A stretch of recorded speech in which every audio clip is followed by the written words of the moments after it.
Hola, muy buenas tardes. Bienvenidos. Esto es Archipiélago, 10 de agosto. Hemos preparado un programa especial, como reiteraré en la grabación siguiente, ya que hemos hecho un collage de videos en donde hablamos de este personaje tan interesante y tan importante en la historia de Colombia, de América y del mundo, Eliezer Gaitán, héroe de Colombia. Según dicen los decires, Gaitán es Bogotá, Bogotá es Gaitán. Curiosamente, como también lo diré más adelante, no lo citó el presidente actual de Colombia en su discurso. Esto, leyendo entre líneas, deja mucho que decir del gobierno que viene. Por eso y otras razones que iremos explicando en el transcurso de esta hora, en la que estamos haciendo honor al triunfo de la izquierda en Colombia. Una izquierda, ¿cómo le llamamos por acá? Socialdemócrata. O sea, una izquierda light, por decirlo así, en donde se pide que converjan todas las corrientes, inclusive las que no están de acuerdo con la izquierda, o para ser más llanos, con el socialismo. Y bueno, es un gobierno tipo Obrador. Un gobierno que, a pesar de que se llama de izquierda, va por la calle de medio. Eso lo veremos y lo analizaremos, que me vayan llegando algunas personas. Aquí voy a ver si estoy transmitiendo por mi canal de Face. En efecto, a ver, vamos a darle volumen. Bien, aquí estamos ya transmitiendo en vivo. Saludamos a la gente que llegue con una bienvenida. Bienvenidos. Bien, vamos a esperar un poco más. Voy a leer algunas efemérides para tomar un poco de tiempo. Por si llegasen y quieren escuchar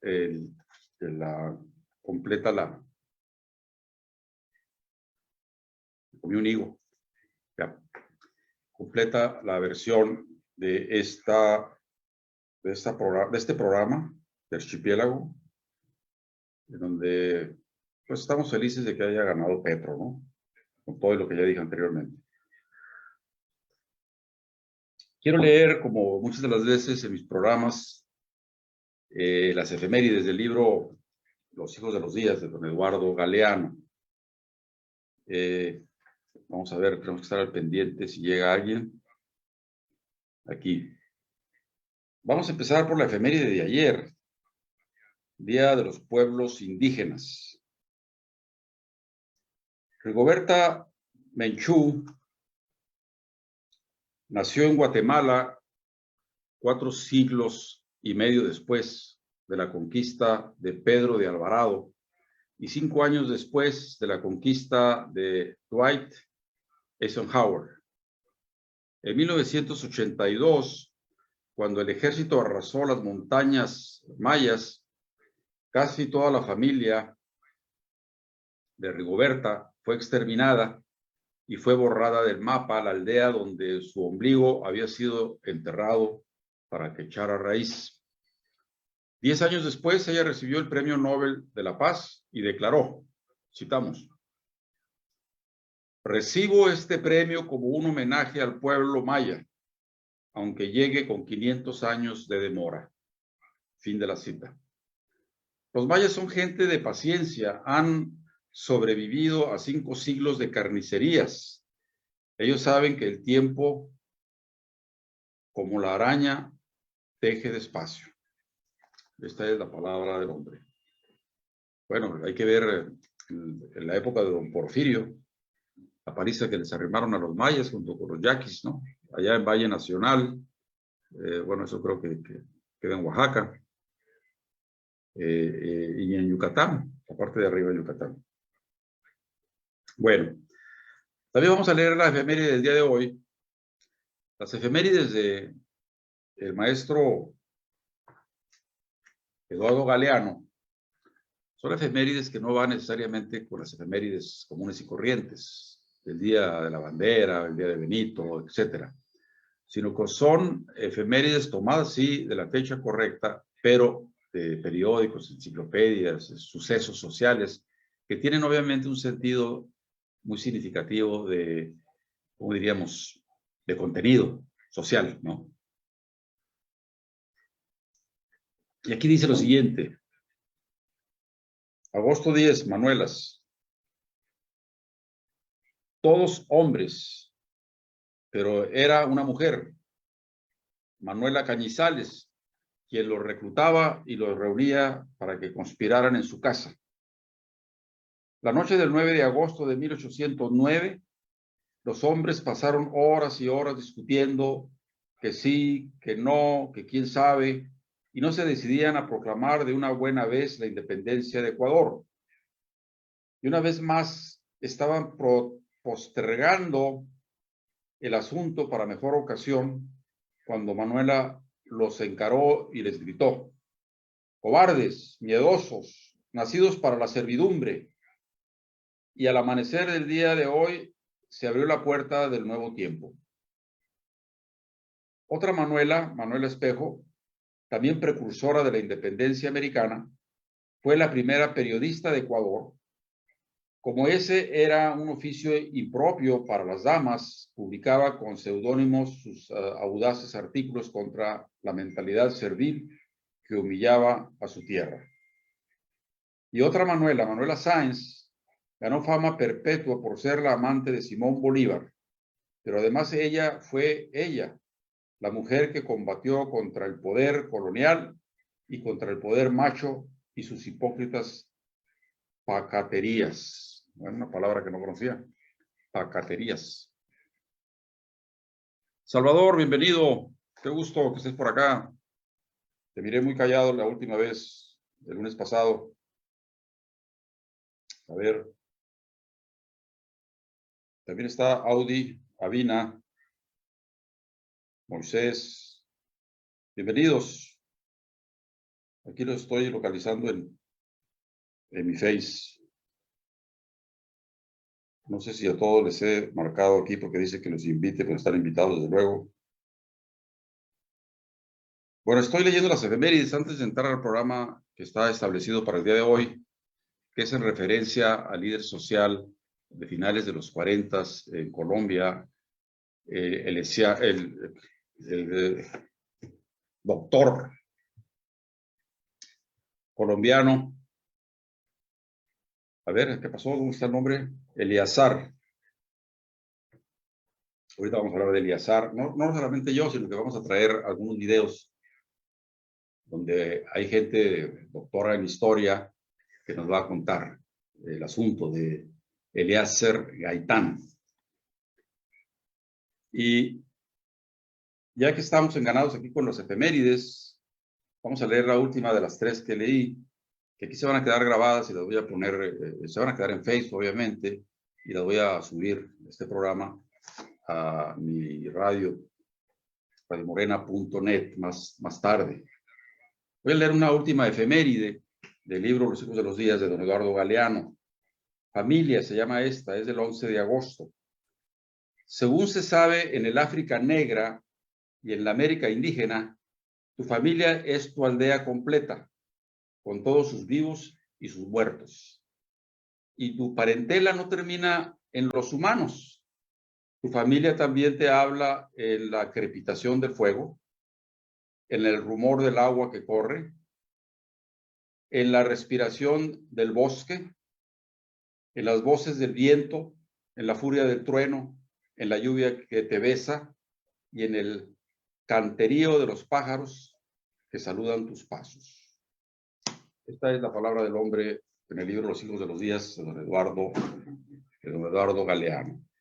Si ustedes los que están acá en Face desean entrarle aquí conmigo a un lado para escuchar y ver los videos que he concatenado, pues apunten ahí. El ID es, para entrar al Zoom, 858-3954-1883. Si tienen una pluma por ahí, apúntenlo. Lo voy a volver a repetir en 20 segundos. Voy a dejar la voz acá porque me está perturbando. Repito, el ID, debería de haberlo puesto acá, ¿verdad? En el background. Bueno, se los doy de nuevo. 858-3954-1883. Voy a hacer algo, lo voy a poner acá en el Face. Para que entre al Face, quiere estar acá conmigo, viendo un video, pues entre y lo ponemos en la pantalla. Aquí voy a ponerlo, miren. Voy a repetir, es 858 3954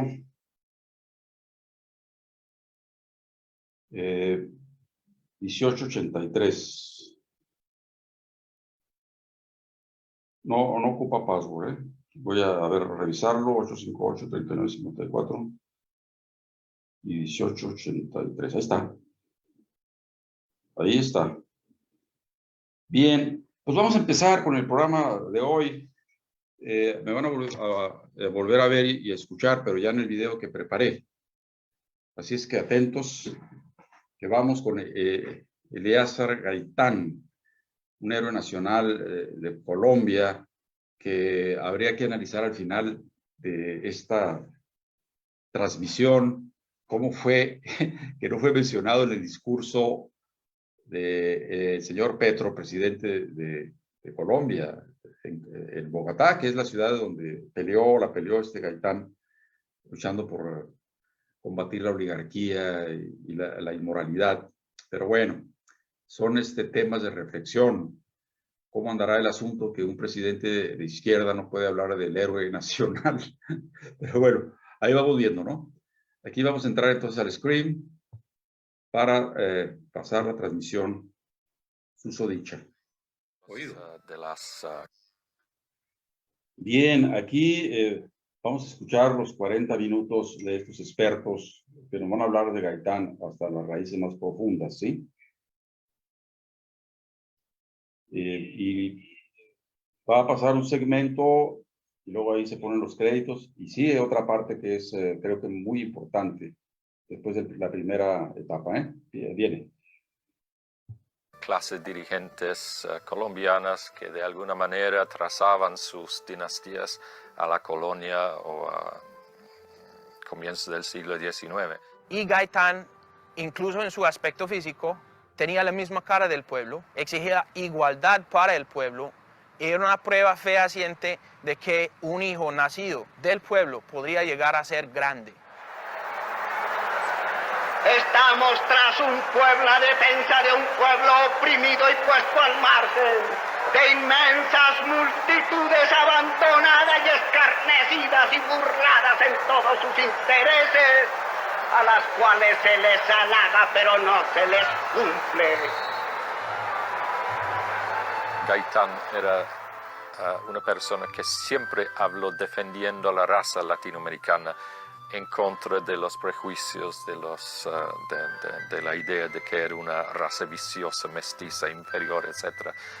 Diciendo que para ellos la política se expresa en el sentido de que hay una chusma sin clase, una plebe irresponsable e incapaz que deben ser puestos al margen de la vida pública para que no intranquilicen a los estadistas.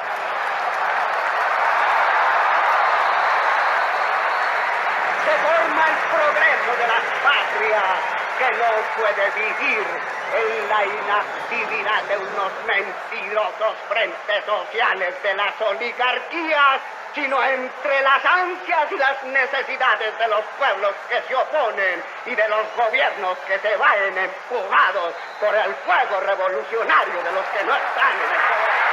Cuando se convierte en un canal claro de comunicación, descubre el pueblo que ese individuo empieza a pensar como él.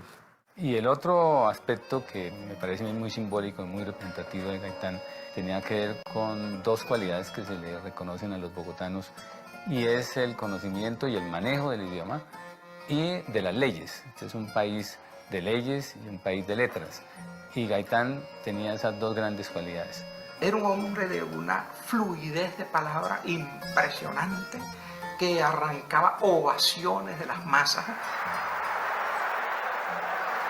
El que forma en este movimiento tiene que tener cualidades especiales de lucha, de ideal y de batalla. Los tímidos, los que se sienten derrotados, la cobardona gente que no tiene en sus venas la especie palpitante que galopa desde Palo Negro y desde los llanos que nos dieron la libertad no nos sirve a nosotros. Para esa época no existía el desarrollo que hoy en día tienen los medios de comunicación. Yo creo que fue el primer político de la región que tuvo un sentido muy desarrollado de la comunicación. Él comienza a sacar la palabra a la calle, conectar el verbo con el pueblo. Era un orador. Acuñó un lenguaje que conectó esos conocimientos con la realidad y con los problemas de Colombia. Realmente fue la palabra pura y simple, ¿no? Motorizada por un temperamento, por un hombre de una gran fe en su credo político. Acuérdense ustedes de la famosa marcha por la paz, ¿no? Que hizo Gaitán, una marcha del silencio majestuosa, imponente, muy grande, en la cual la gente que participó, miles de manifestantes fue en silencio como una muestra de rechazo a la violencia, a esa pugnacidad, a esa polarización que se estaba dando desde las alturas del poder. Logró reunir 50.000 personas, que piensen ustedes, para el año 1948 en ciudades como Bogotá. Era una muchedumbre impresionante. Gaitán, siendo liberal, decía que el hambre no tenía color político, no era liberal, conservadora, ni comunista, ni socialista, y que por tanto sectores de todos los partidos interesados en ese cambio debían concurrir a ese proceso de transformación política y social. La paz en la boca de Gaitán se convertía en un poderoso instrumento que hacía temblar a la oligarquía. Si hoy colocáramos un discurso de Gaitán sobre estos temas de la paz, de la guerra, de la confrontación, tendrían mucha actualidad. Cuando Gaitán planteaba la paz, era la paz con democracia, con justicia social. Cuando él decía hay que hacer la paz porque el hambre es la que genera la violencia. Acompañado por algunos de sus amigos, el doctor Gaitán presencia el maravilloso desfile. Avenidas y plazas, atestadas de gentes que comparten el entusiasmo de los choferes, ven desfilar en perfecto orden los cientos de vehículos que invaden prácticamente la ciudad, engalanados con carteles alusivos y con la efigie del gran candidato del pueblo.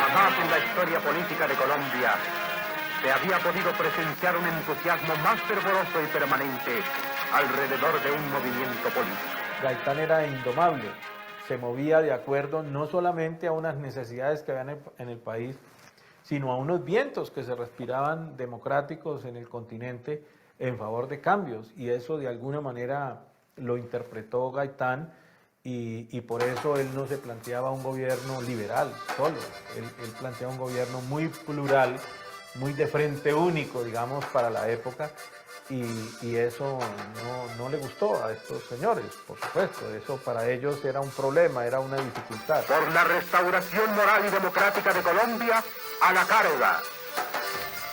Por el derrumbamiento de la oligarquía, a la carga.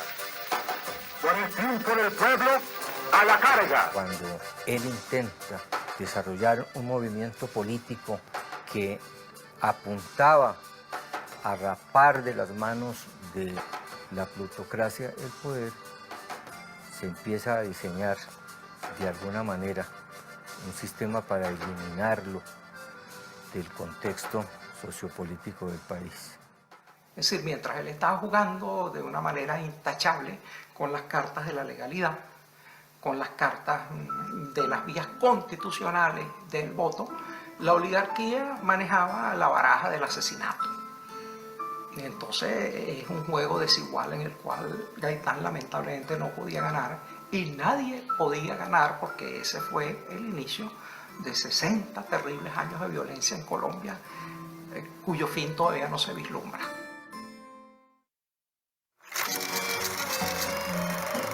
Cuando Jorge Eliezer Gaitán logra crear su propio movimiento político y empieza a demostrar que en Colombia se puede realizar un cambio político con una nueva estructura filosófica esencialmente socialista, surgen los intereses especialmente foráneos para tratar de silenciarlo. Fue la época en que se inventó la Guerra Fría. Fue el momento en que se fundó la CIA. Fue el momento en que se inauguró Naciones Unidas. Fue el momento de creación de la OTAN.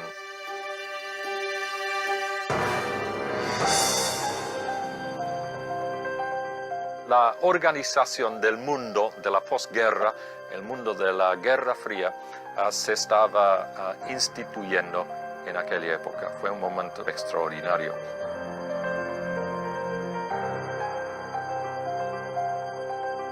El gobierno de los Estados Unidos, que montaba en esa época toda su campaña internacional, toda su política exterior en el anticomunismo, y a no permitir que esa ideología se pudiera expandir por otros países, sobre todo en aquellos que eran de la influencia de los Estados Unidos.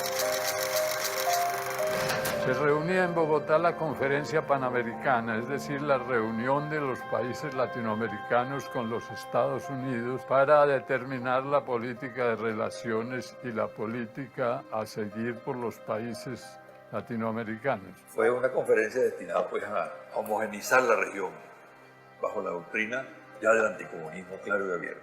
Se estaba conformando la Organización de Estados Americanos bajo la hegemonía del gobierno de los Estados Unidos. Era el general Marshall, secretario de Estado norteamericano, quien dirigía esta forma de integración americana.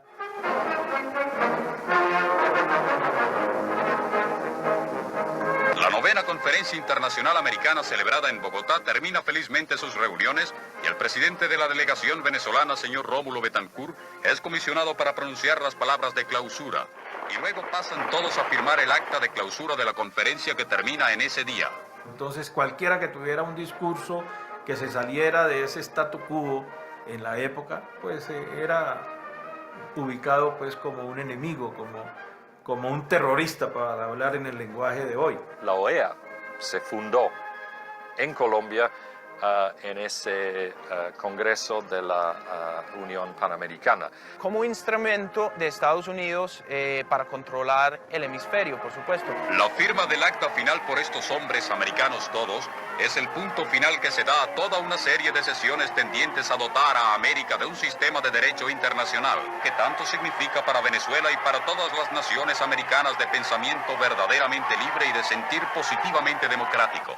Cualquier liderazgo que prometiera reformas, como el de Jorge Eliezer Gaitán, le suscitaba temores a Estados Unidos. Gaitán no era un líder comunista y eso lo hacía más peligroso, porque no lo podían encasillar.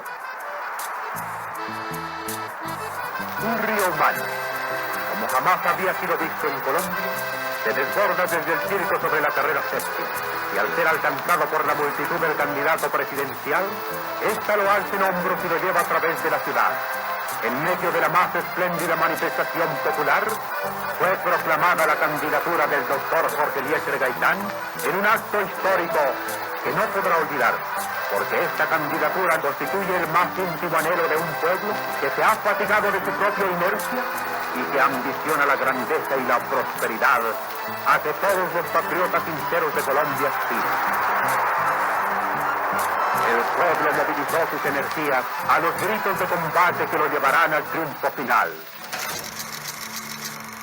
Jorge Eliezer Gaitán salió con un grupo de amigos a la calle y repentinamente un desconocido le asestó varios tiros por la espalda y lo mató.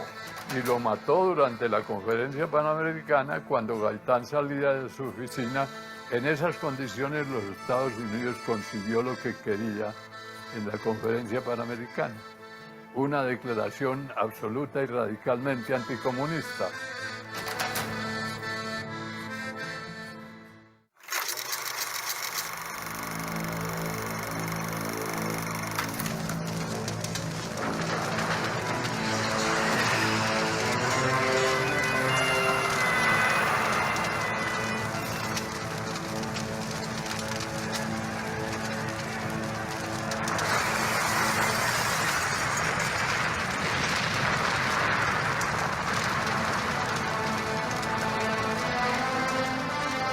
Pueblo heterogéneo que incluía gente de clase media baja, oficinistas, el artesano. El grueso de los seguidores de Gaitán en las ciudades tomó la ciudad. Presidencial desde la esquina del Capitolio Americano es apenas uno de los hechos de aquella fecha nefasta usada para aprovechar. El presidente reaccionó enviando las tropas a que restablecieran el orden a sangre y fuego. El resultado de eso fue que en pocas horas el centro de Bogotá estaba en llamas. Hubo una mortandad colosal.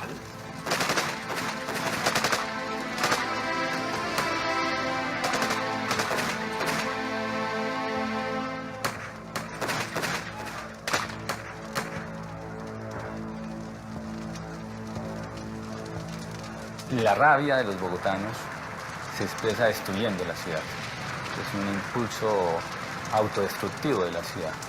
Y uno de los objetos más queridos era el tranvía, que es destruido, y también se hacen saqueos y se rompen las grandes edificaciones.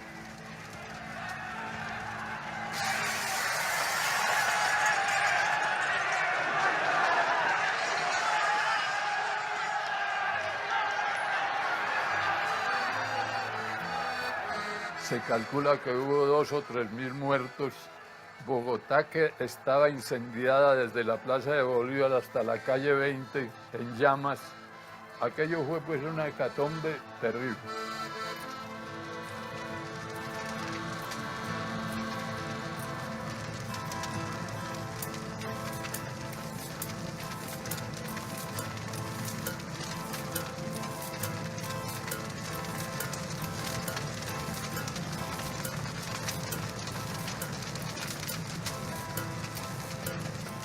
Y la Séptima era una calle importantísima, porque era el centro de la ciudad en todas las actividades, tanto políticas como comerciales.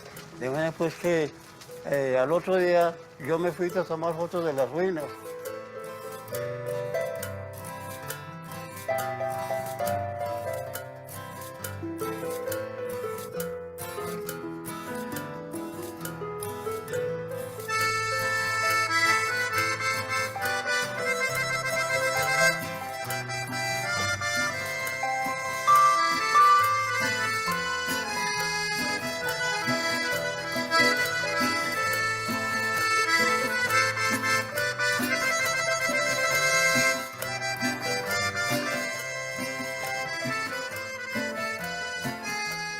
En lo que llaman la rotonda, o sea, la parte redonda del interior del cementerio, había cadáveres amontonados, como bultos. Y uno tenía que caminar sobre encima de los bultos, o sea, los muertos. Y entre tanto muerto, el único que estaba desnudo era Rojas Sierra.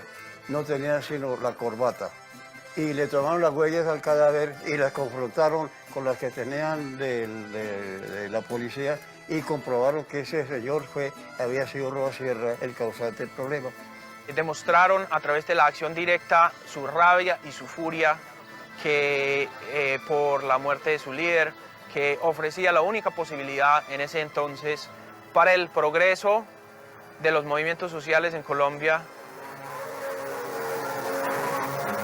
11 días después de este trágico suceso, las gentes comienzan a agruparse en el Parque Nacional de Bogotá para dar la despedida final al caudillo. Esta misma multitud había desfilado silenciosamente y con muestra de sincero dolor. Más de 100.000 personas se congregaron para la que todos consideran la más impresionante manifestación de duelo colectivo en la historia de Colombia durante este siglo.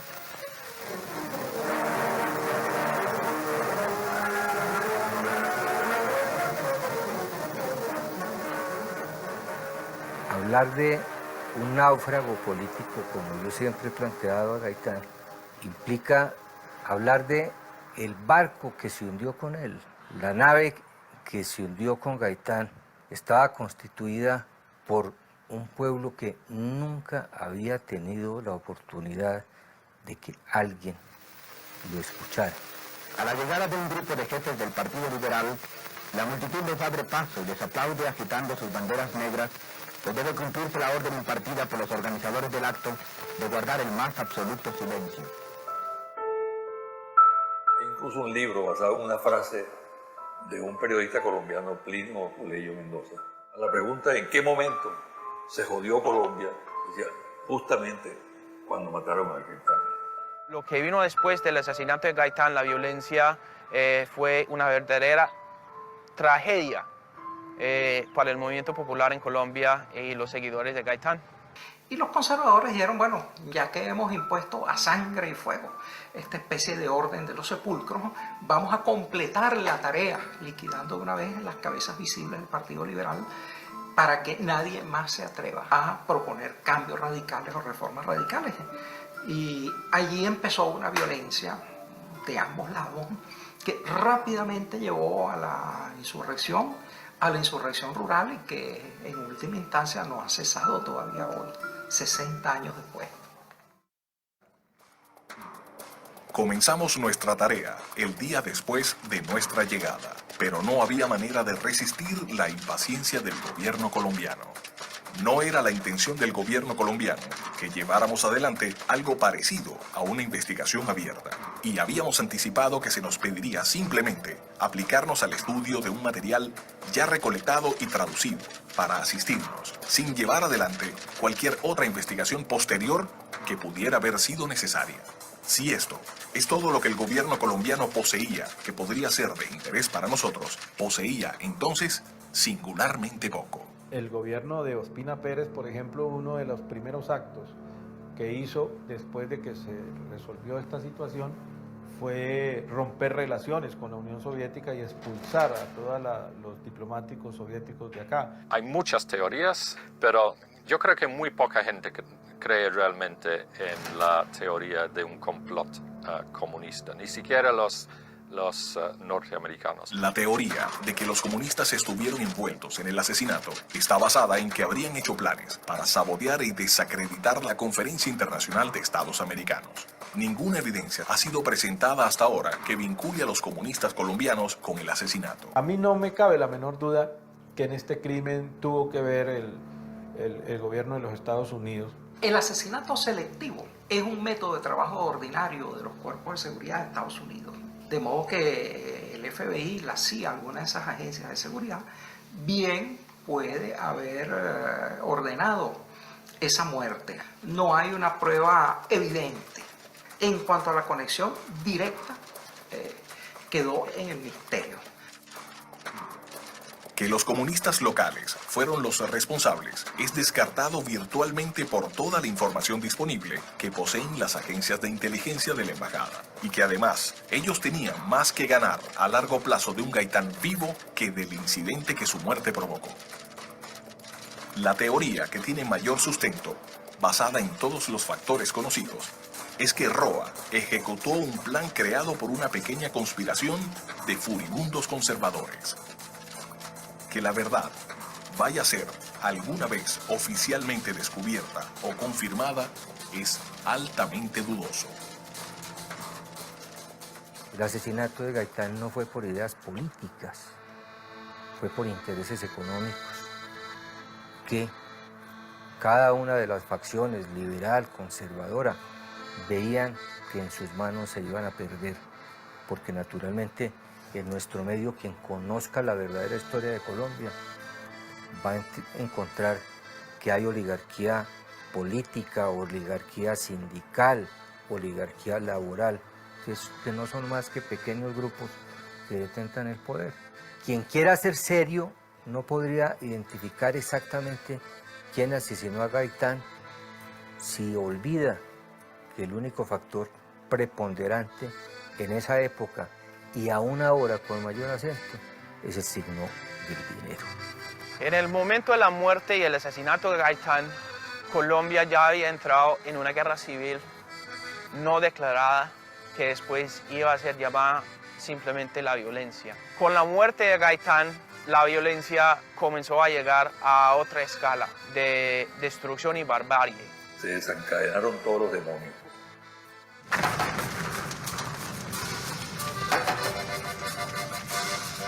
Toda la carga de explotación, de miseria del pueblo colombiano, que venía de muchos antes y que se expresaba en masacres como la de la Bananera, eclosionaron justamente con motivo del asesinato.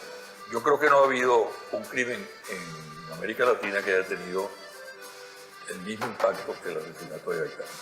La repercusión emocional, política, social, ¿no?, estremeció realmente América Latina. En ese momento y casi inmediatamente se arranca una oleada de dictaduras en América Latina. No es imposible pensar que haya tenido el asesinato de Gaitán un papel dentro de esa política de derechización violenta de América Latina. A Rómulo Gallegos lo deponen militares en Venezuela, a Perón también una camarilla militar de derecha, siendo él el presidente electo, lo depone, lo envía a un larguísimo exilio. El destino de Getúlio Vargas también es completamente trágico. Entonces, en alguna forma esos grandes liderazgos replican en grande lo que fue la promesa de Gaitán. A él lo asesinaron individualmente y a los otros les asesinaron sus proyectos políticos a través de la fuerza. Ubicó a estos pueblos frente al drama de que los factores de poder, la derecha, el imperio, son capaces de llegar hasta el crimen.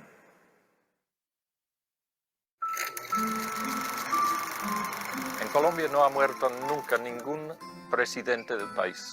En un país de muchísimos asesinatos, nunca se ha muerto ningún presidente. Se han muerto candidatos, pero no se han muerto presidentes. Entonces es un país donde tú puedes morir si eres una amenaza, pero si eres parte de la, digamos, de la clase dirigente hegemónica, tú no te mueres, te protegen, ¿no? Y lo hacen muy eficazmente. Si algo representa a Colombia dentro del concierto de América Latina, son sus grandes magnicidios. Es la única ciudad en el continente que es fundada desde un magnicidio, por lo menos a nivel de las memorias colectivas. Y en ese sentido, pues por supuesto, la imagen de Gaitán es muy fuerte. La sombra del magnicidio siempre está presente en América Latina. Muy conocido lo que decía Gaitán, de que la oligarquía no lo mataba porque sabía que eso sería una marejada de sangre de 50 años.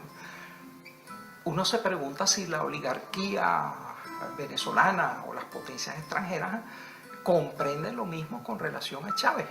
Se demostró que en América Latina los que realmente de alguna manera parecían representar al pueblo latinoamericano, y sobre todo en Colombia, no iban a poder, no iban a llegar, no iban a sobrevivir.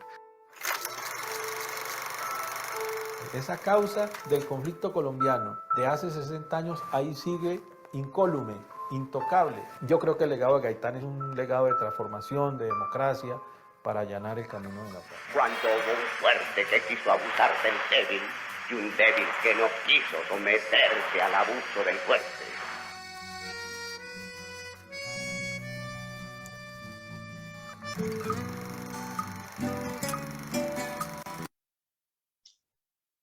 Bien, esto no se acaba todavía, sigue una parte muy, muy interesante, que me gustaría que se quedaran a escucharla y que recomendaran este programa para la gente que no estuvo hoy. Esto se queda aquí en mi canal de Facebook, El Capitán de Itaca, y en la noche ya va a estar en radiomorena.net. Pero lo que sigue después de los créditos es otro pedazo de un conferencista muy bien documentado, donde se mete más a fondo sobre el asunto que estamos aquí observando.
con la producción de banano, nada que ver.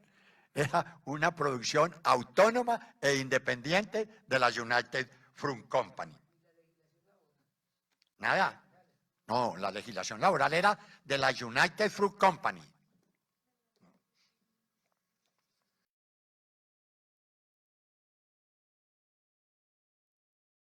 Entonces viene su gran debate sobre el problema agrario. Y dice Gaitán: creo que el problema agrario en Colombia puede dividirse para su mejor estudio en 3 aspectos. Primero, tierras no cultivadas en las que hay que hacer una subdivisión: no cultivadas y con títulos legítimos, y no cultivadas con títulos precarios o ilegítimos. Segunda, tierras cultivadas con titulación legítima y tierras cultivadas con titulación ilegítima. Tercero, relaciones entre el trabajo humano y el capital agrario que pueden referirse al primero o al segundo caso enumerados y que requieren un estudio especial. Esto no ha cambiado.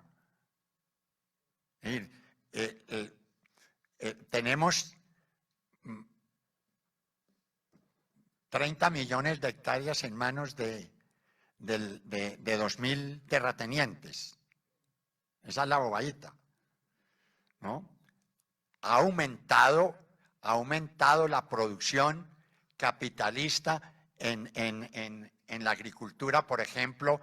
En este momento hay grandes extensiones de tierras cultivadas en palma africana. Y los dueños son la banca, el capital financiero, ¿no? Sarmiento Angulo compró, ¿cuántos? 40.000 o 50.000 hectáreas en el sur del Meta, de palma africana, ¿no? Eso ya no es feudal, eso ya no es latifundios improductivos, no, eso es palma africana para exportar. Y entonces dice en su debate sobre el chocho y Sumapaz, dice Gaitán: luego, si el trabajo es el causante de ese mayor valor, es el trabajador quien debe beneficiarse integralmente de él, y no aquel que nada contribuyó al aumento de dicho valor. Si es el trabajo el que produce, paguémosle al trabajo, rindámosle ese homenaje al trabajo, y rompamos de una vez el criterio de que el poseedor titular todo lo gane, aun cuando ningún esfuerzo realice, y que el trabajador solo tenga derecho a su reducido salario. No, defiende que es la tierra para el que la trabaja. ¿No? Esto es una cosa revolucionaria, realmente extraordinaria. Creo que el país debe llegar a la expropiación. Óigame esto. Creo que el país debe llegar a la expropiación de todas las tierras que no están siendo trabajadas. ¿No? Esto es increíble. Con la sola excepción de las reservas forestales previamente determinadas por la técnica. De manera que esto es una posición extraordinariamente democrática, avanzada y revolucionaria. Todo esto es su discurso del chocho y Sumapaz. Mi criterio básico es que todas las tierras no cultivadas pasen al dominio de la nación. Convencido estoy de que en virtud de esta simple medida serán ingentes las extensiones territoriales que vuelvan al dominio estatal y que podrán ser entregadas, previa a una organización técnica, a los campesinos en forma gratuita. Esta fue su diferencia con los socialistas del Congreso. Porque la posición de Marx para la tierra capitalista es: el Estado nacionaliza y arrienda a los capitalistas. Aquí no le arrienda a los capitalistas. Aquí Gaitán dice: le distribuyo a los campesinos en propiedad. Esa fue su diferencia en el debate en el Congreso. Entonces, necesariamente ingresarán al patrimonio del Estado quien los conservará como reserva para adjudicarlos a los trabajadores en la época oportuna y de acuerdo a especiales normas. Ese fue el gran debate del Chocho y Sumapaz. Yo no rechazo, sino que pido la intervención del Estado en la propiedad. Y esto lo mantuvo Gaitán siempre. Es decir, esto es una posición revolucionaria de Gaitán, impresionante. Siendo ministro de Educación, hace el gran debate sobre la educación. Y Gaitán plantea las siguientes cosas.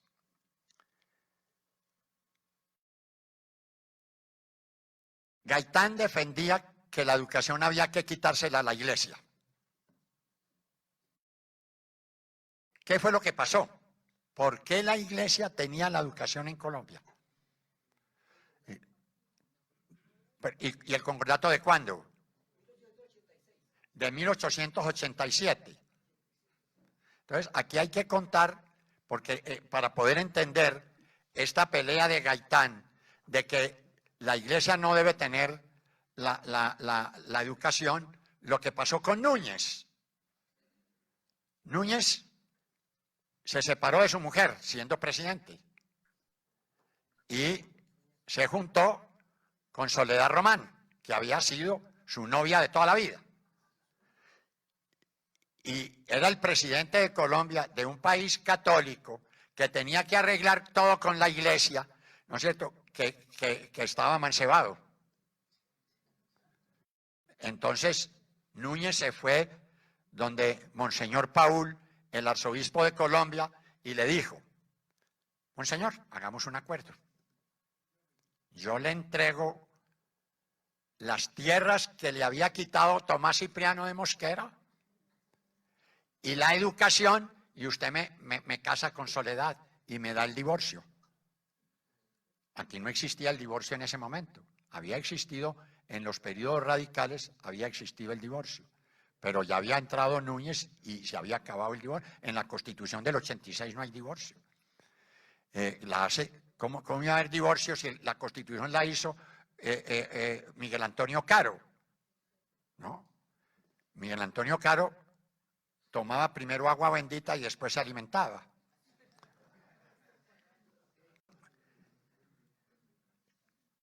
Entonces, Monseñor le dijo, él le dijo, y usted me casa con Soledad.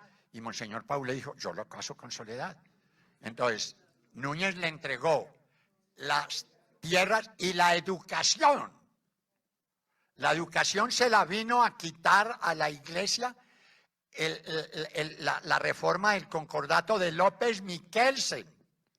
80 años en que la Iglesia manejó la educación de Colombia. La Iglesia tenía autorización para entrar en las universidades a revisar cómo estaban los textos y qué estaban enseñando. Puede que no lo hiciera, pero tenía por concordato autorización para entrar. Esto era aterrador. ¿Por qué nació la Universidad Libre? Por eso. La Universidad Libre fue una universidad para salirse de la educación pública y de las universidades para que la Iglesia no la manejara. ¿Por qué sale el externado? También por esa razón. Inconsecuentes los dos, que en vez de defender la educación pública, hacen educación privada. Pero bueno, era por esa razón, ¿no? Fundamentalmente. Este era el punto de Gaitán Gaitán dice, la educación la debe dirigir el gobierno, y la educación debe ser pública y debe ser gratuita. Esto lo defendió Gaitán a muerte, pero por eso inmediatamente Santos lo tumbó de ministro de Educación. La educación no puede ser adoctrinamiento ideológico de ninguna naturaleza, ni de derecha ni de izquierda. Ni de derecha ni de izquierda. Yo he trabajado mucho en educación. Y en FECODE, estoy en el Centro de Estudios e Investigaciones Docentes de FECODE. Y digo, ustedes no defiendan la teoría me llama, la educación es política, de Freire, ¿no? Es un absurdo. Eso es meterse en un lío espantoso. ¿No? La educación debe ser científica, ¿no? Usted, profesor de matemáticas, no puede llegar a decir, a hacer un discurso sobre el polo, o sobre el Partido Liberal, o sobre el Partido Conservador, porque se vuelve un lío espantoso. Y entonces, Gaitán defendía la educación no debe ser un adoctrinamiento ideológico. Estoy totalmente de acuerdo en eso, ni religioso ni político. Ni religioso ni político. Y dice lo siguiente: tampoco debe haber un control ideológico por parte del gobierno. Tampoco debe haber un control ideológico por parte del gobierno. Nosotros estamos defendiendo en FECODE, y eso lo hizo la Ley General de Educación, es que quienes deben manejar la educación son los maestros. Y los maestros colectivamente por la autonomía escolar. Y la autonomía escolar es una tesis revolucionaria, y yo dije, me lo enseñó Gaitán. Yo defendí eso en la Ley General de Educación y a mí me lo enseñó Gaitán. La autonomía escolar. Y mire lo que le pasó a la educación colombiana. En la colonia era solo dirigida por la iglesia, ¿no? Los dominicos, los jesuitas, los franciscanos. En la independencia, Santander, que fue el revolucionario de la educación, y me da furia cuando atacan a Santander, porque Santander fue el que defendió y transformó la educación colombiana, se la entregó al Estado, hizo una revolución educativa, ¿no? La más importante de la historia de Colombia. Después sigue la de los radicales de la década de 1870, pero la principal es la de Santander. Entonces nosotros no podemos decir, no, es que yo soy bolivariano contra Santander. No, yo estoy con Bolívar y con Santander. Uno en una cosa y otro en otra cosa. Y los dos estuvieron en la independencia. Entonces, esto es un punto fundamental. Y dice otra cosa que defiende Gaitán: el gobierno debe encargarse de los textos, de darle textos a todo el mundo. Eso es lo que tiene que ver, ¿no? Entonces uno va a las escuelas rurales. Yo no sé si ustedes han ido a las escuelas rurales y ver la miseria. Yo no sé cómo esos maestros enseñan. No hay un texto, no hay un tablero, no hay nada. Voy a contarle este cuento, perdón. Bueno, voy a contarle no importa, para esta cosa. La profesora del Camilo Torres. Hombre, yo siempre que voy a dejar un computador y a cambiar de computador, me voy a una escuela rural a entregar el computador y a regalárselo a una escuela rural porque no tienen computadores, ahora un poquito más, ¿no? Y entonces fui una vez a una escuela en Villeta a entregar el computador. Oiga, no había mesa donde ponerla. Así de trágico era. Es una locura.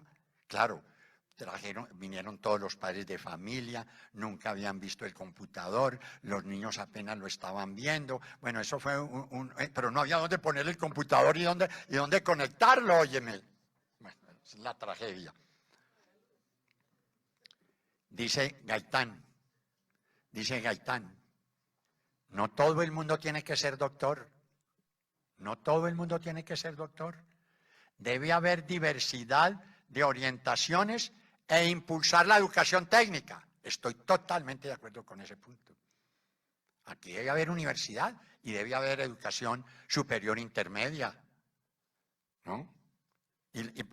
Pero en Colombia, para que todo el mundo entre a la universidad, cada vez rebajan más el nivel de la universidad. Cada vez es más bajo, cada vez es peor la educación universitaria en Colombia, una tragedia enorme. Voy a darles este dato.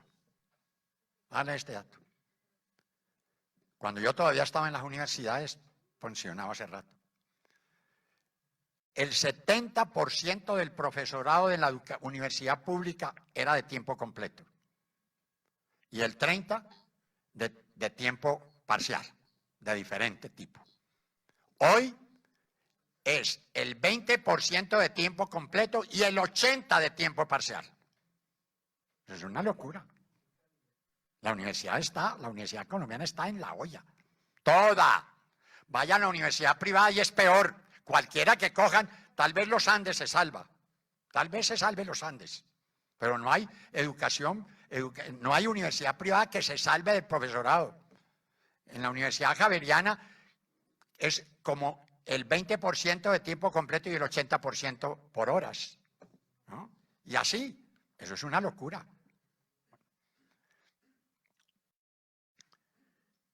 Y dice Gaitán, la dirección absoluta de la educación por el ministerio es totalitaria y no se debe admitir. Era ministro de Educación, ¿no? Y dice, no, nosotros ¿por qué vamos a imponer la ideología de la... No, hay libertad. Eso fue lo que hicimos en la Ley General de Educación. En la Ley General de Educación consagramos la autonomía escolar. Y la consagramos para que el Estado colombiano no dirigiera la educación. Es que yo estaba planteando eso y retomo. En la independencia, el Estado debía tomar la educación. ¿Contra quién? Contra la Iglesia. Y esa fue una de las peleas fundamentales de todo el siglo XIX que nos llevó al subdesarrollo. Y la coge Núñez al final y se la entrega definitivamente a la Iglesia para el siglo XX. La gran tragedia, ¿no?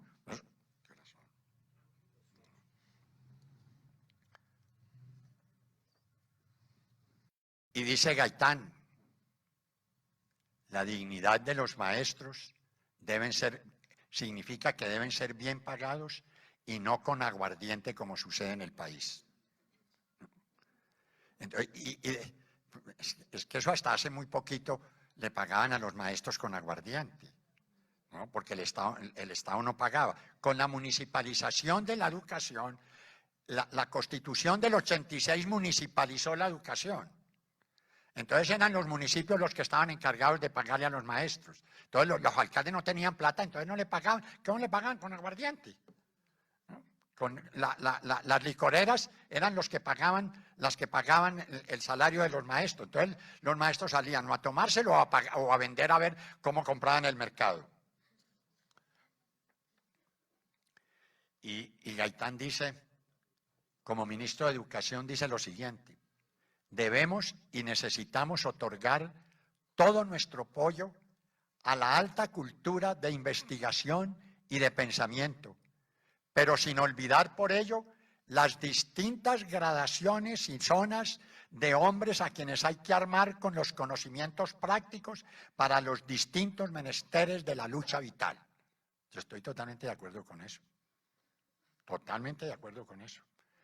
En los ramos del saber humano, forzosas son las gradaciones que deben equilibrarse, como ya lo dije, no solo tomando en cuenta las capacidades individuales, sino las necesidades del orden social.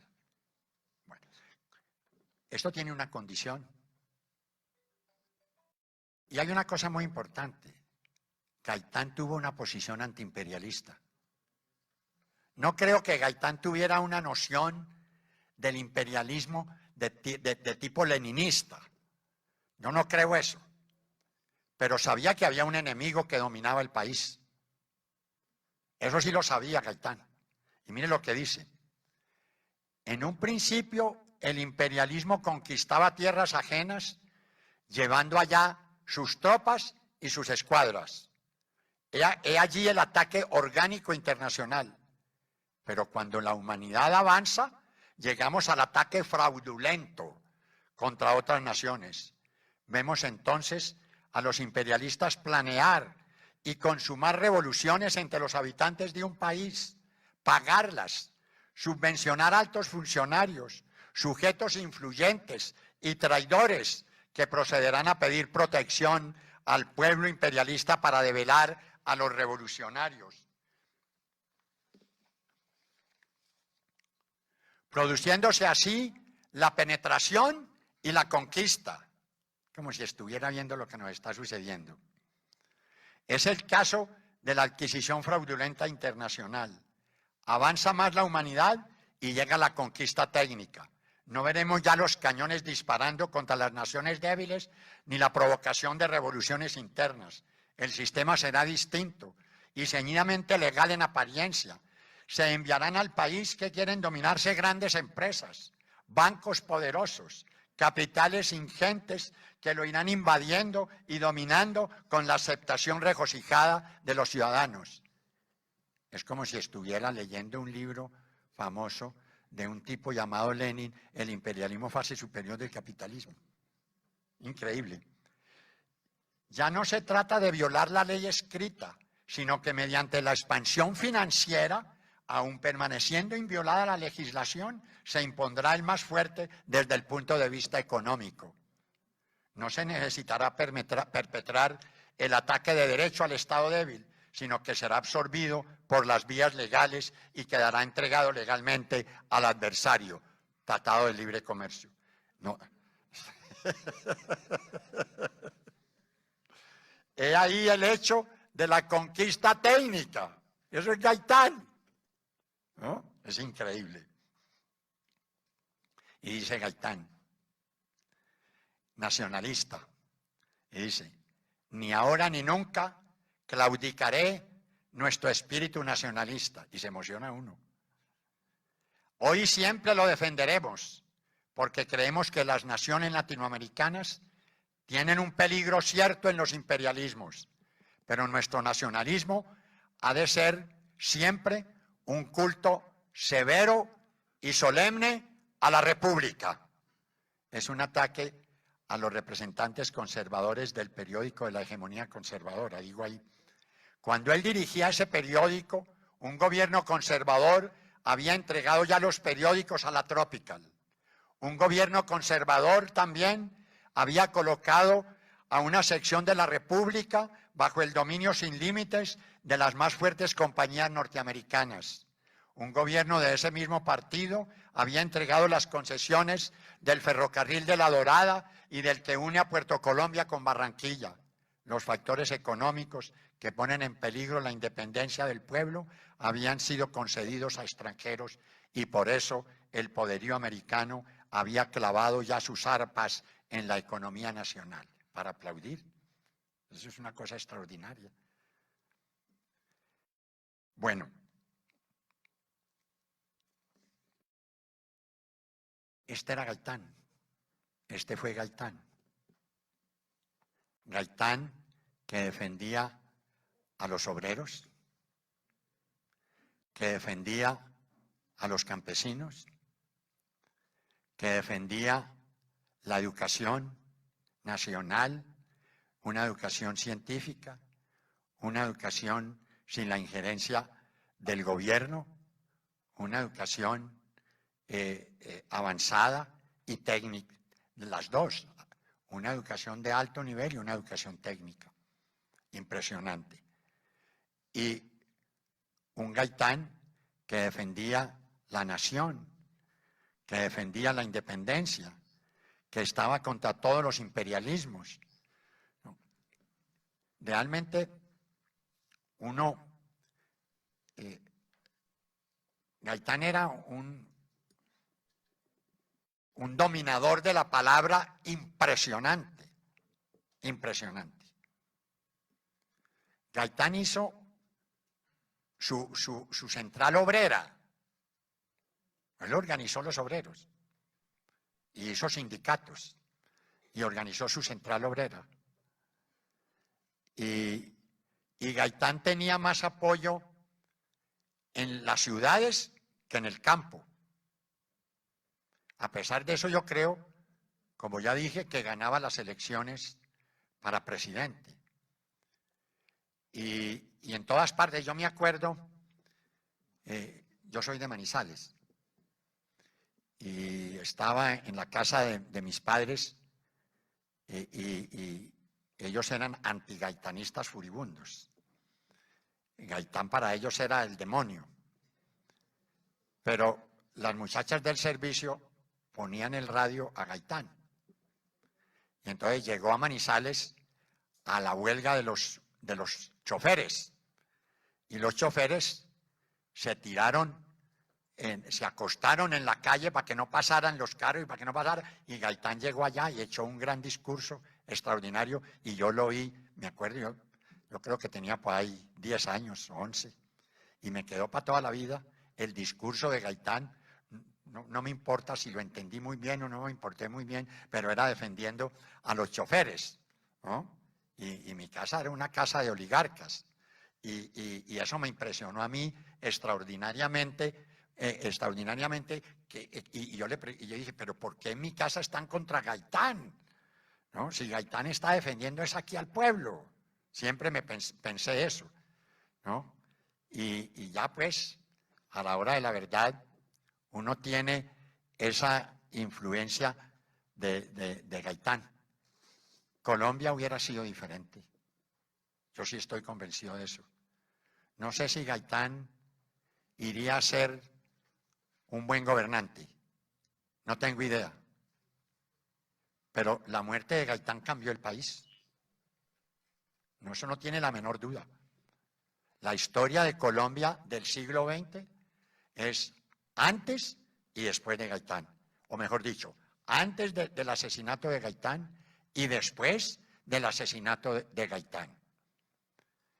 Y yo creo que Gaitán es un modelo, y su posición, su visión de toda la economía, de la sociedad, del gobierno, es de una revolución democrática, es de un cambio democrático del país, ¿no? Es de un cambio con los obreros y con los campesinos y con los estudiantes y con el pueblo.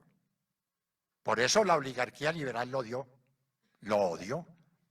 Por eso la oligarquía liberal yo creo que está involucrada en el asesinato de Gaitán. Pruébese o no se pruebe, como dije. Y al imperialismo norteamericano, que estaba en el corubito de su historia en ese momento, como dije, porque acababa de ganar la Segunda Guerra Mundial, veía en Gaitán su enemigo en Colombia. Eso no tengo la menor duda. Y como defiendo que a Gaitán lo mató el gobierno conservador, lo mató el imperialismo norteamericano, lo mató los partidos liberal y conservador que no lo podían ver y que era su enemigo principal. Gaitán ganaba las elecciones y yo no sé qué transformaciones iría a hacer. No sé si le hubiera ido bien o mal, pero Colombia no hubiera sido igual a hoy. De eso sí estoy absolutamente seguro. Y no hubiéramos tenido ni el proceso de violencia tan impresionante que hemos tenido. Y uno no podría decir si después de Gaitán hubiera venido el narcotráfico, no, eso ya se sale de nuestras manos, se sale de cualquier elucubración y de cualquier cosa. Pero absolutamente seguro que con Gaitán vivo no hubiera habido la historia de Colombia que sufrimos de la violencia, de todos los tipos de violencia que vinieron después, de la violencia liberal, de las violencias de todo tipo que proliferaron posteriormente y que han seguido hasta hoy. Gaitán, a mí me parece que hay que estudiarlo en las universidades. Hay que estudiar su obra, su trabajo, su lucha, ¿no? Y es un modelo democrático de lucha política y de lucha sindical. Y yo siempre, para mí el haber vivido, Gaitán a mí me tocó el 9 de abril y y me dio miedo del 9 de abril, de lo que esto fue tan espantoso, del pueblo rebelado sin dirección, del pueblo rebelado sin guía, del pueblo rebelado sin orientación, que fue tan trágico como la muerte de Gaitán. Hubiera podido haber otro cambio también diferente si hubiéramos podido tener la fuerza para dirigir el pueblo. Eso también prueba que el pueblo solo no va a ninguna parte, que tiene que haber una dirección, tiene que haber una orientación, y el pueblo va a una parte, el 60% a favor de Uribe, el 70% a favor de Santos. Ese es el pueblo, ¿no? Y nosotros una minoría que estamos contra Uribe y que estamos contra Santos y que tenemos que hacer con Gaitán, que es una transformación de este país para adelante. Muchas gracias.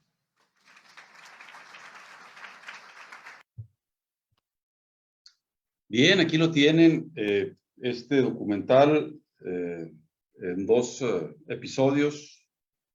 Este último que hizo este señor, que seguramente está jubilado desde la universidad, pues es muy completo, porque se va a los textos de Gaitán.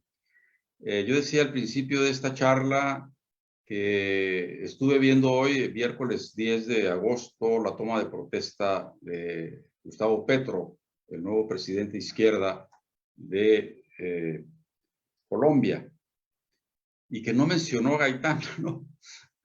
Pero tampoco lo mencionó en un discurso más largo que el del presidente, el presidente de la Cámara de Representantes, larguísimo discurso. Tampoco mencionó a Gaitán. Y Gaitán es como aquí lo estamos viendo en los últimos 2 episodios que vimos, fue un portento de líder social, demócrata, humanista, científico. ¿Por qué no me trajeron a la palestra a Gaitán el domingo pasado en la toma de protesta? Cualquiera de los que hablaron. De ese tamaño está tóxica la sociedad colombiana. Un estado, un narcoestado, al que llega ahora un presidente de izquierda, prueba de que son unos cínicos es que el expresidente de Colombia no asistió a entregarle la banda presidencial a Petro. Puso cualquier pretexto, el tal Duque. Y eso sí, para más o menos marear la perdiz, estuvo en el Palacio Nacional esperando recibir al nuevo presidente y darle besito a la esposa y a las niñas del presidente y saludarlo, ¿no? O sea, el cinismo en 2 piernas, caminando sin ninguna impunidad. Entonces, por eso comprendemos que no se haya citado al padre de la democracia y del futuro en Colombia, que es Gaitán. Y cuando yo mencionaba que no invitaron a la gente de izquierda de Latinoamérica, no creo que no lo haya invitado el nuevo presidente, Petro.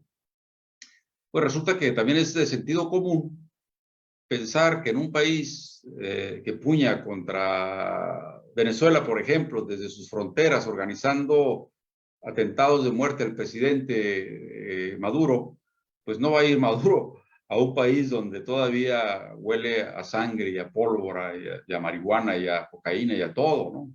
Es el surtidor número 1 del norte en estupefacientes. Entonces peligra obviamente la vida de cualquiera de los presidentes de izquierda, como puede ser el de Nicaragua, Daniel Ortega. ¿Cómo va a ir Daniel Ortega ahí, no? Si ya lo he dicho ayer, antier, en cada semana matan a 2 líderes sociales. Cada semana que pasa son 2 líderes sociales muertos, ¿sí? Así puntual. Y desde luego que Cuba ahorita está con la tragedia de que se están quemando sus megatanques de gasolina, porque cayó un rayo, según esto. Tampoco se va a distraer el presidente de Cuba para ir a peligrar su vida ahí en ese narcoestado. Sigue siendo un narcoestado, se acaba de tomar posesión Petro, ¿no? Y ya lo decía hace rato también, ha habido 2, ¿cómo le llaman a esto técnicamente? 2 ataques colectivos se matan 5 o 10 gentes de un solo pase, ¿no? Antes del triunfo de Petro y ahora que ya es presidente también, fue ayer, antier, no sé. Otro ataque a líderes, a gente de la política. Entonces, no hagamos fiesta ni esperanza, porque quién sabe cómo va ahí la cosa. Cuando estaba en campaña, Petro, le preguntaron, ¿y va a tener relaciones con su vecino de Venezuela? Ustedes saben que el enemigo número 1 de Venezuela era Duque ahí, organizando atentados contra Maduro y demás. Y contestó Petro, por supuesto que voy a tener relaciones diplomáticas y políticas con mi vecino, si son como 3,000 kilómetros de frontera, ¿no? De la cara izquierda de Colombia, de la cara derecha de Venezuela. Por supuesto que va a tener que platicar y hablar con sus vecinos. Pero entonces no hagamos conclusiones simplistas, ¿no? O es que no los invitó, ¿no? Es que el sentido común dice que es peligroso ir a Colombia con tanto mafioso asesino, ¿no? En primer lugar. Y en segundo lugar, decíamos que no mencionaron a su líder. Es como si en México no mencionáramos a Benito Juárez, porque fue radical, rojo, liberal, y en un discurso de un nuevo presidente pase desapercibido Benito Juárez, ¿no? Así de igual es el que haya pasado desapercibido Elías R. Gaitán en el discurso de Petro, principalmente, ¿no? Pero entonces es picarle el pescuezo a los oligarcas que acaban de perder el gobierno, que el poder lo siguen teniendo seguramente, los millonarios de Colombia, ¿no? Bueno, quiero saludar a mi amigo Pancho Pantera. Pancho Pantera, Francisco, ¿cómo estás? Bienvenido. A Juan Martínez, que siempre está por acá, y a Salvador, que estuvo aquí hasta el final. Hubo otros 2 o 3 que estuvieron aquí con nombres muy raros, por cierto, y se fueron. Seguramente no les interesó. Pero este programa se queda en mi canal de Facebook, facebook.com/ el capitán de Itaca. Y en 1 hora más o 2 lo voy a poner en mi canal de TV, que es radiomorena.net o radiomorena.org, para que lo vean completo los que llegaron tarde y que tengan paciencia, porque esto se cocina despacio, pues. Esto no es 2 más 2 son 4, ¿no? Hay que sufrir un poco y ver los comentarios, y a veces no estamos de acuerdo con los comentarios que se hacen, pero ahí empieza a funcionar la química del pensamiento y a tener una actitud crítica ante un fenómeno como el que acabamos de ver el domingo pasado. Insisto, en un discurso donde no se mencionó al padre de la patria moderna, pero y fue el padre de la patria moderna, entre comillas, porque lo mataron antes de que pudiera gestionar su patria, ¿no? Pero igual a José Martí lo mataron antes de que pudiera gestionar su patria liberada de los españoles, y no por eso no es un héroe nacional, que además se cita en todos los discursos porque fue prolífico a la hora de escribir ensayos, poesía, análisis históricos, etcétera, ¿sí? Entonces, aguas con no dar importancia a uno de estos, porque entonces ahí se ve el termómetro de cómo anda la libertad de expresión en un país sitiado por los narcos y por los plutócratas y por los etcétera. Dice aquí Salvador, el presidente de Chile menciona a Salvador Allende en discursos. Claro, imagínense que no lo mencionara, ¿sí? Y estuvo 3 años gobernando Salvador Allende y era pacifista, todo fue conforme derecho, ganó las elecciones, pero no estuvieron de acuerdo. Henry Kissinger y Nixon dijeron una palabrota lo sentenciaron, dijeron hay que eliminarlo, ¿no? Así como ya mandaron también eliminar a Maduro. Pero está renaciendo Venezuela y está Cuba con los problemas de los incendios, que yo no sé si sean provocados, que había pararrayos ahí en el megatanque, pero que fue tan grande el rayo que destruyó el pararrayos y el tanque. Se están quemando los megatanques ahí de combustible, ahora en Cienfuegos, creo. Entonces, esta es la lucha, pues, de los pueblos. Yo decía el lunes en una reunión que tenemos todos los lunes de Baja California, Morena Baja California, Yo mencionaba el lunes pasado que sí, debe haber pluralidad, pero también tenemos que ponerle un stop al cinismo, porque cuando el cinismo llega, pues entonces, ¿qué hacemos los que están burlándose de nuestra inteligencia, los cínicos, ¿no? En fin, bien, pues esto es el programa del día de hoy. Para el próximo están invitados. Voy a traer aquí, Dios mediante, como decía mi abuelito, al autor de un libro que tiene como título Movimiento de Regeneración Nacional en Baja California, el cambio que no ha sido, el cambio que no fue. Es un libro como de 200 páginas o más. Y quiero invitar al autor, que es Benedicto Ruiz Vargas, el otro miércoles que viene, para que nos explique por qué aquí en Baja California no hay cambio. Yo podría empezar a hablar desde ahora, pero bueno, vamos a esperar que venga el autor del libro y que nos hable de esto. Y voy a volver a reinvitar, así como lo hice el lunes, a los compañeros de este WhatsApp de los lunes y también a otros 50 por ahí de mi lista. En fin, se trata de meterle al asunto, pues, porque para entender el desbarajuste que hubo, por ejemplo, a la hora de las elecciones de los delegados acá en Baja California, pues hay que entender, ¿verdad? ¿Por qué no hay cambio acá?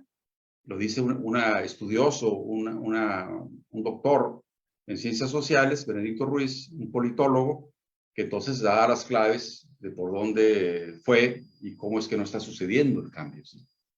Bien, aquí lo dejamos.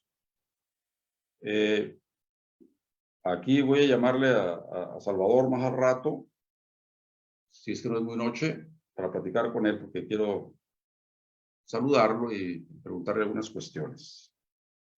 Bien, aquí la dejamos. Gracias por haber estado aquí, Pancho, Juan, Salvador y los incógnitos que estaban aquí con nombres raros que se fueron. Bueno, hasta siempre, nos vemos. Que estén muy, pero muy bien.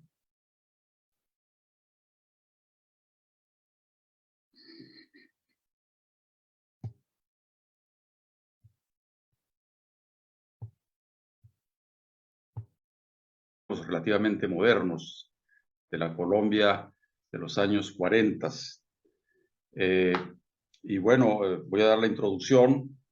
Luego el programa viene acompañado con algunos cortes de videos que se ha hecho para que ustedes tengan una idea más completa de quién estamos hablando, de Jorge Eliezer Gaitán Ayala, que nace en Bogotá en 1903 y muere en Bogotá asesinado en 1948. Prácticamente es el padre de Colombia, héroe nacional. Cito alguna frase que él dijo en alguno de sus discursos, abro comillas: yo no soy un hombre, soy un pueblo. El pueblo es superior a sus dirigentes. ¿Quién fue Jorge Eliezer Gaitán? Jurista, profesor, orador y político colombiano, rector de la Universidad Libre de 1936 a 1939, catedrático de Derecho Penal, alcalde de Bogotá, en un momento jefe único del Partido Liberal, que puñaba contra el Partido Conservador, titular en un tiempo de dos ministerios, el de Educación y el Ministerio del Trabajo, congresista en varios periodos, el político más influyente, como decíamos, a finales de los 40. Fue candidato disidente del Partido Liberal, con el que tenía encuentros en su propio partido, en 1946. Candidato oficial para la elección que iba a ser en 1950, pero no alcanzó a llegar, aunque todo decía que iba a ser el nuevo presidente, porque había un movimiento social de masas enorme. Entra Jorge Eliezer en la política nacional cuando participa en el debate de varios días sobre la masacre de las bananeras de 1928. Una masacre cometida bajo la administración de la United Fruit Company, que levantaba las bananas de ese país. y que explotaba a los trabajadores de una forma paupérrima. Entonces hubo solicitud de aumentos de sueldo, de horas de trabajo, etcétera, y respondieron a bala. A la muerte de Gaitán hubo un reventón al que se le llamó el Bogotazo, donde la gente, al ver asesinado a su líder, a su héroe, arremetió contra todo lo que encontró. El presidente en turno mandó los tanques y acribilló a 3,000 gentes. Se le conoce como el Bogotazo. Y desde ahí, desde la muerte de Gaitán en 1946 a la fecha, la violencia prendió y no ha dejado la llama de arder. Inclusive ahora, antes de la elección de Petro, en esos días, hubo otro genocidio en Colombia. Y ahora que ya tomó la posesión, también hubo otro genocidio en Colombia. Entonces, la metralla sigue disparándose, aunque llegó un presidente progresista, pero la cosa sigue hasta ahora igual. Se le llamó este periodo, dicen que de 60 años, yo la cuenta la hago de 70 y sigue todavía. A este periodo se le conoce como la violencia. O sea, en Colombia se cometen magnicidios, se mata candidatos, se viste a la gente de la población con uniforme de guerrillero, aunque no lo sea, para cobrar lo que les pagan por cada guerrillero muerto. Y entonces no ha parado, pues, la guadaña de moverse. ¿Por qué mataron a Jorge Eliezer?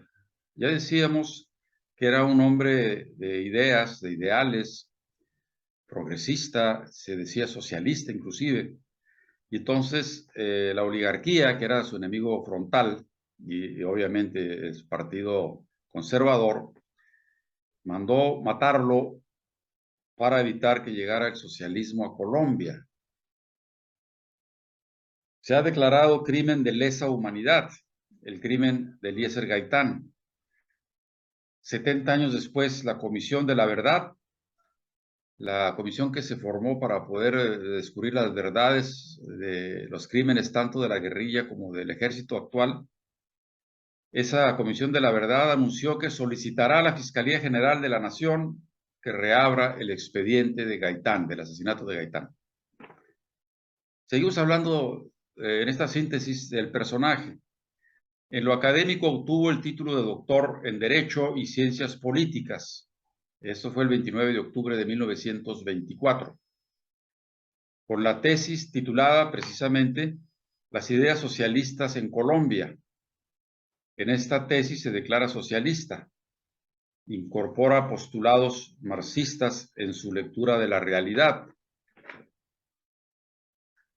Hay que entender que en años pasados, en 1917, acababa de pasar la Revolución de Octubre, donde los bolcheviques, a la cabeza de Lenin, habían ganado el poder en la Rusia zarista. Seguimos comentando sobre su vida política. En lo político, en 1933 fundó el UNIR. El UNIR, que significa Unión Nacional de Izquierda Revolucionaria. El UNIR en 1933. Luego la disuelve para integrarse al Partido Liberal, donde planteó la necesidad de una reforma agraria. Bueno, en aquella época Colombia era un país hiper subdesarrollado. Las bananas eran lo que se vendía, lo que explotaban los del norte. Y pues no había realmente industria. Luego entonces había que hacer una reforma agraria para que la gente tuviera dónde ir a trabajar y sacar para comer y producir y hacer una economía más completa. Pero se acaparaban las tierras, ¿no? Por la United Fruit Company y los terratenientes no soltaban nada, entonces había que hacer una reforma agraria. Fue en su momento alcalde de Bogotá, donde adelantó reformas sociales, promovió la municipalización de los servicios públicos y trató de establecer los comedores escolares. Como ministro de Educación en 1940, emprendió una campaña de alfabetización, que es lo primero que tienen que hacer un hombre que dirige a un pueblo, enseñarlos a leer y a escribir. Implantó, esto me parece curioso, el zapato escolar gratuito, los restaurantes escolares, el cine educativo ambulante, la extensión cultural masiva. Continuamos. Su acción política se dirigió contra la oligarquía y por la restauración de la moral. Casi nada, ¿no? Qué paquete. Contra la oligarquía, o sea, los machuchones, los multimillonarios, los asesinos, y por la restauración de la moral, gobiernos inmorales, rateros, como casi todos los que ha habido en América Latina. Durante el proceso de las elecciones presidenciales en Colombia, en 1946 pronunció discursos donde se habla de ideas innovadoras para la constitución de un Estado más democrático y transparente, como ahora Petro en su discurso el domingo pasado, que iba, como dije hace un momento, a ser el presidente de Colombia, o sí, pero cuando no puede, como en Guadalajara, ganar, arrebata, ¿no? Los potentados mandan a matar, ¿no? Lo colosearon, pues, para que me entiendan acá en México. Negociar la paz y terminar con la violencia en el país, lo mismo que dijo hace un rato. Bueno, yo escuché ahora el discurso de Petro, que fue el domingo y ahora es miércoles. Y hace rato dijo también eso, no negociar la paz y terminar con la violencia en el país, tratando de formar un gobierno de unidad con ambos partidos y legalizando minorías políticas. Financiar las mejorías sociales proclamadas por el proletariado, como condiciones laborales dignas, el fuero sindical y un seguro social y de salud. Parece que estamos escuchando a Obrador. Y entonces fue proclamado jefe único del Partido Liberal. Como dije, había ahí cortocircuitos entre los más liberales del Partido Liberal y los menos liberales, ¿no? Hasta que con un golpe de timón mandó al pasear a la oposición dentro del partido y fue proclamado jefe único del Partido Liberal. Con ese partido se lanzaba, pues, como candidato a la presidencia. En su agenda, para la tarde del día en que fue asesinado, tenía fijadas reuniones, entre otras, con el joven líder estudiantil cubano Fidel Castro y con el político venezolano Rómulo Betancourt. Luchó contra la oligarquía, contra la fachada bipartidista conservadora liberal, luchó por la redención de los oprimidos, siempre se consideró socialista. En algunos de sus discursos finales dijo, abro comillas, yo no sé si me vais a acompañar a donde estoy dispuesto a ir. Yo no soy yo personalmente. Yo soy un pueblo que me sigue, porque se sigue a sí mismo cuando me sigue a mí, que lo he interpretado. Bueno, este es Jorge Eliezer Gaitán Ayala.